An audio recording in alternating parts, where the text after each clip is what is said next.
Selwyn here from WynnStrength.com, bringing you week 7 of the current training development on this training vlog. So, interesting times. This is probably going to be a couple of weeks late, but interesting times are living right now with the whole shelter-in-place thing. Not something I'm going to talk about regarding health, since I'm not a doctor. Pretty much listen to what the CDC has to say and what other actual doctors have to say is probably the best piece of advice I can give you. But nevertheless, I find myself with a lot of time in my hands and the ability to stay at home for a while.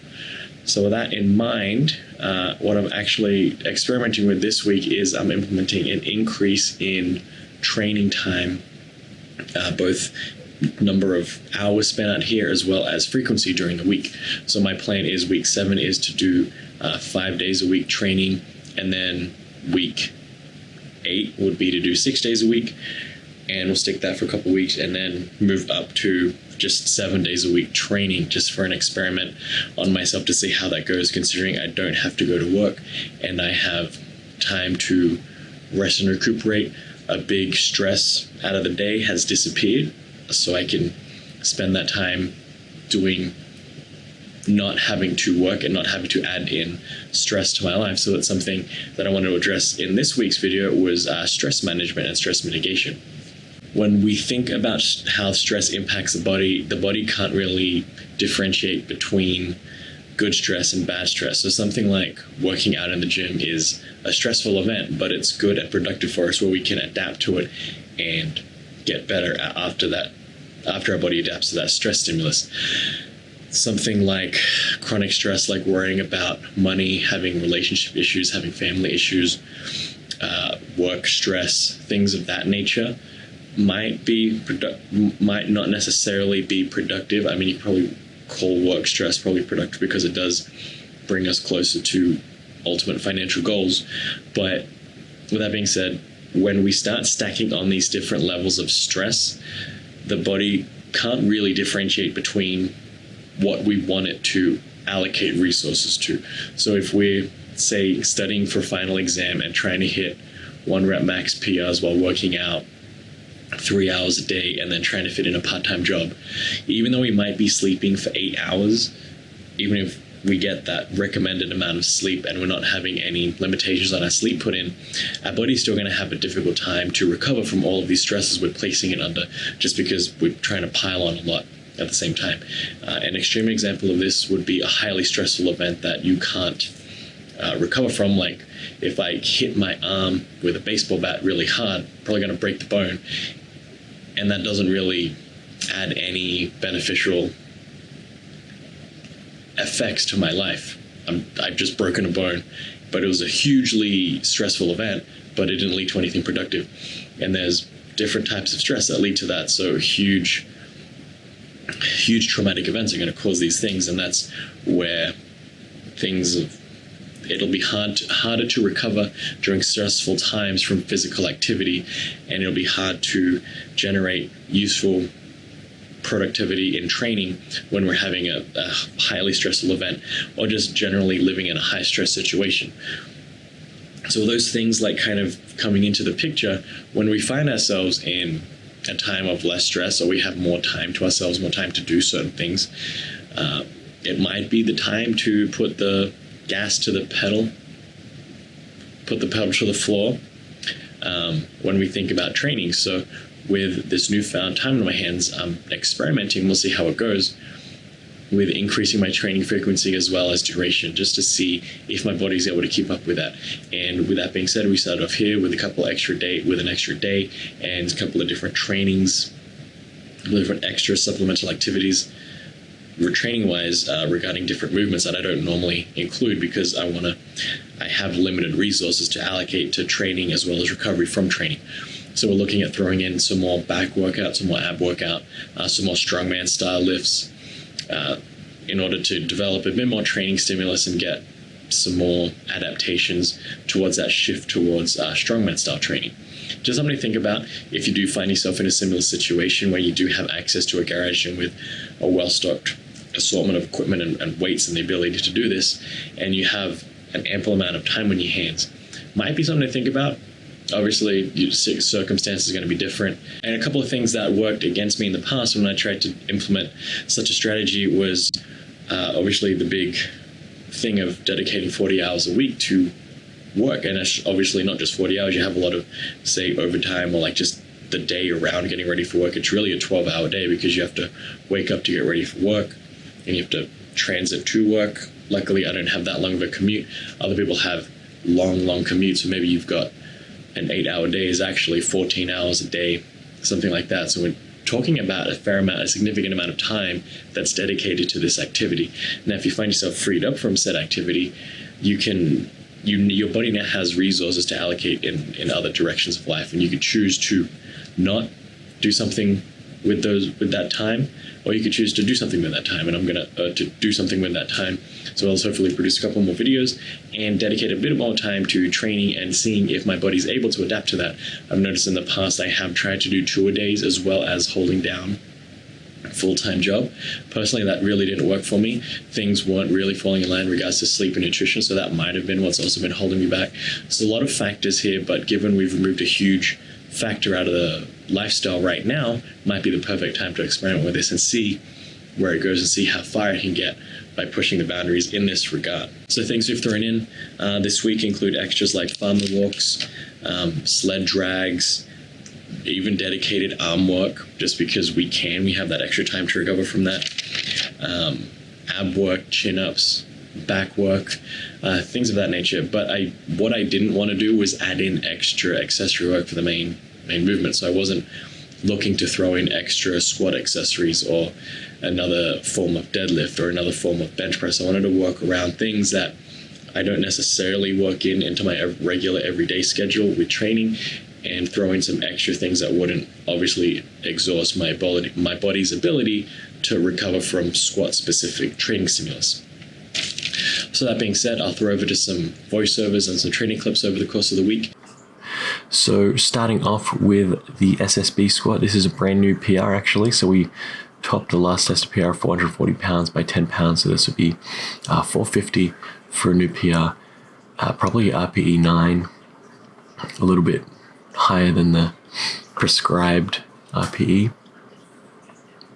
But I think it went well. Yeah, maybe an inch shy, an inch too high there for the depth, but I think it's going really good. Obviously, we're about week 7, so roughly halfway, just over halfway. We had a deload last week, and here we are setting a new PR for the squat with the SS yoke barbell. One of the more difficult versions of the squat I find personally, just because I haven't had that much exposure to it, and we are finally getting a hang of how that camber works and how to fight through that balance there with the weight pulling you forward. And again, coming from just doing more and more reps, you notice these reps are slightly higher than they should be. Yeah, about 2 to 3 inches too high there for the volume work. This is 380 pounds. We did 4 sets of 4 at this weight. The one thing I have been doing with the extra volume work is focusing on the heavy singles, and then when the volume work comes on, I will add in a couple of extra movements there in a superset kind of fashion. That way we're able to get some sort of training stimulus there with extra work without having to really negate the heavy single work there. So I think that's a good balance of how to do things.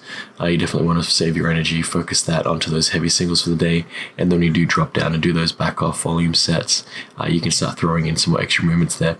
And again, nothing too crazy, just doing some kneeling ab wheel rollouts here. One of my more favorite ab movements, just because it is that anti-movement ab movement type of movement where you're trying to keep the core stabilized while the rest of your body's moving.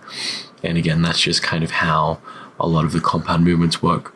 Most of the time you really want that core to be as stable and solid as possible while the rest of your body is moving.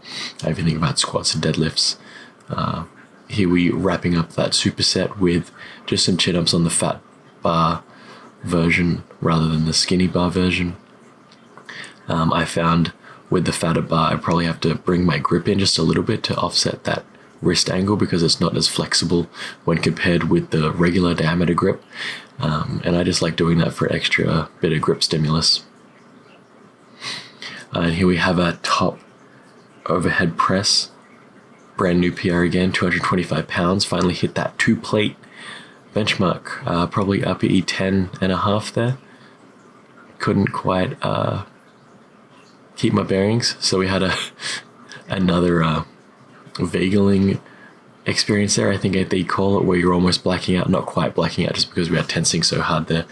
That is something that I am getting used to with the overhead press. It really only happens with that press there, and I think that's due to the entire body tensing up and having that weight above your head. Here we're opening up with the superset with some farmer carries, just 95 pounds a hand, and then supersetting that with overhead pressing. This is 180, well, tried to do 180 pounds for a set of 190 pounds. Obviously that was a failed rep there, and so we have to drop that back down to 180 pounds. And again, that's indicative of the fact that I probably overshot that RPE with the heavy single for the day at 225, just because the back off sets there are based off a percentage of what you hit for the heavy single there. So when we overshoot that RPE, it kind of dictates that the back off volume sets are going to be heavier than is probably possible. And because we did use up a lot of resources there with the heavy single, I'm thinking that that's what's led to the inability for me to hit the back off sets there. Starting off with day 2, here we have deadlift 515 pounds for a set of 1, a heavy single for the day. And again, trying to focus on getting all that tension at the top and really spending a minimal amount of time at that bottom there. Yeah, that's probably close to an RPE 8. Notice the speed's pretty good, pretty stoked with that effort there. And just throwing on some wrist wraps here, just for the heavy bench press for the day, 325 pounds. This will be a new PR for the bench press. And again, if you watch my how to wrist wrap video, you notice that for the heavy singles, I will take the wrist wraps on and off every time.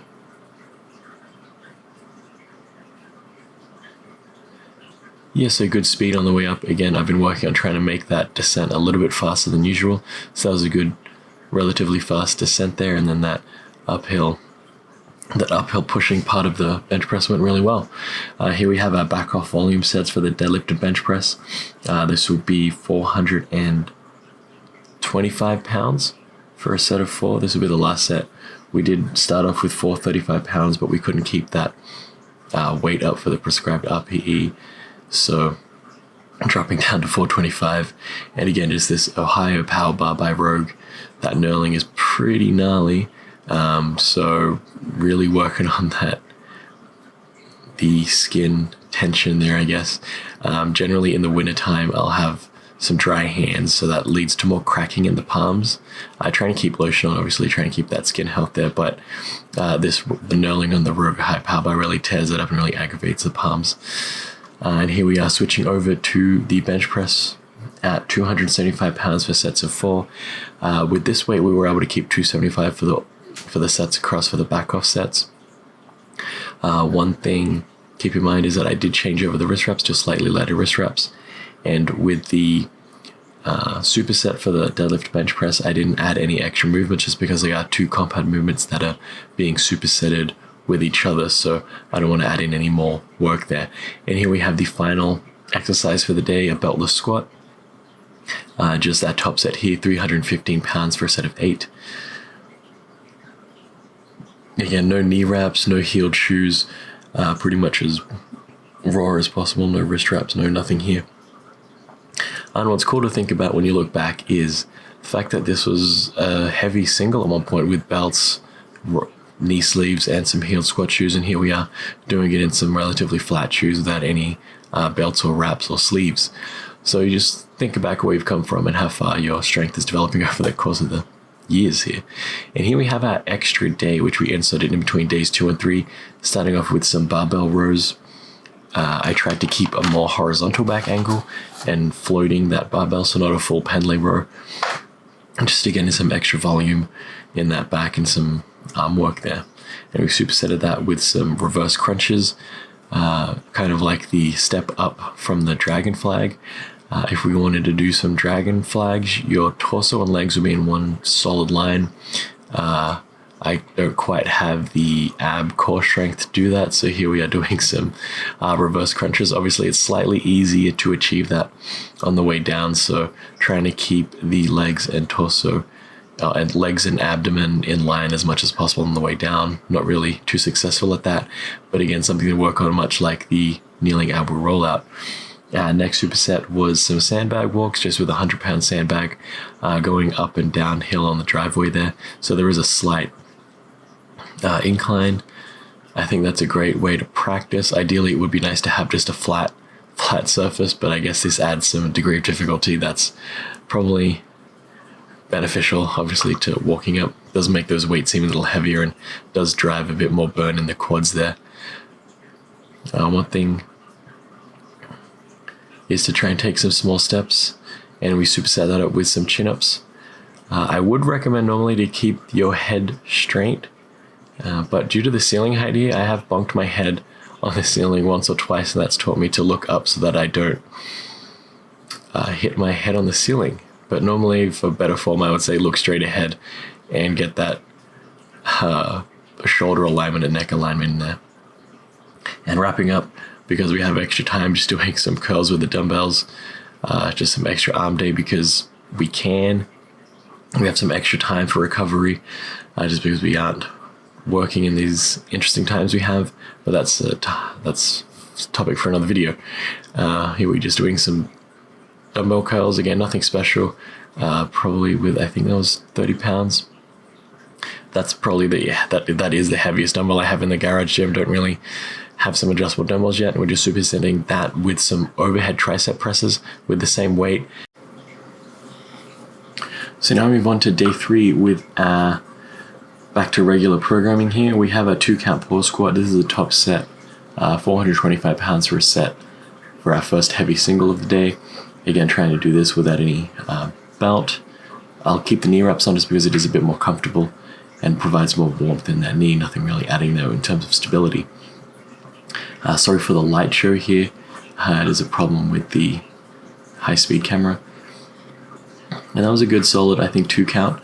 The weight felt good, 425 pounds with a regular barbell. I think that's a great result for myself personally, just because at one point that was a top heavy single for me with a belt and felt a lot more difficult than that. Supersetting that with some power cleans, 195 pounds for a set of 4. Again, one of the weaker movements in my repertoire is something I'm focusing on more recently. Here we're going to slow this down to 50% speed.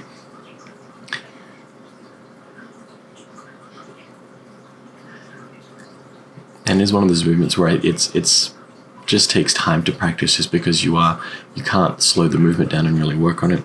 Really, you're having to fire up at a certain point, and that's the one thing that's I'm having difficulty with, is figuring out that coordination of that explosive hip drive and that jump up. But it does look like I am not curling the weight up, so I think form-wise that's a good thing. I think now we just have to work on that execution and power of the movement there.